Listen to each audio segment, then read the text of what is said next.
Moi, je suis élu en Seine-Saint-Denis, vous voyez, dans un département où je n'ai absolument aucune leçon à recevoir. Je me suis engagé parce que j'ai grandi dans une cité qui est cernée par le trafic de drogue.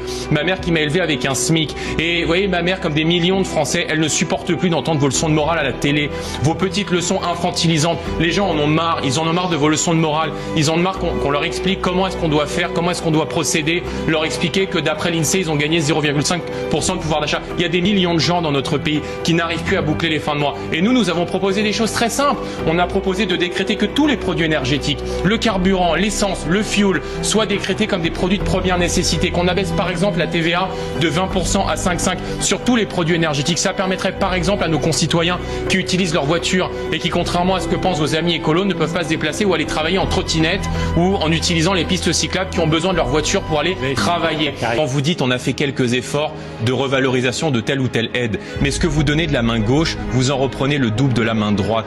Si Marine Le Pen est élue présidente de la République, eh bien on coupera les aides sociales qui sont données à la terre entière, parce que vous voyez, pendant qu'il y a un Français sur 3 qui renonce à se soigner parce qu'il n'en a plus les moyens, eh bien son gouvernement offre les soins gratuits à l'ensemble des clandestins qui viennent dans notre pays. Donc il faut rétablir un peu de bon sens, un peu de justice, et à chaque fois qu'on vous dit que nos concitoyens... Vous savez, M. Bardella, je suis un élu de terrain, pas sur une liste à la proportionnelle. Il faut effectivement les connaître.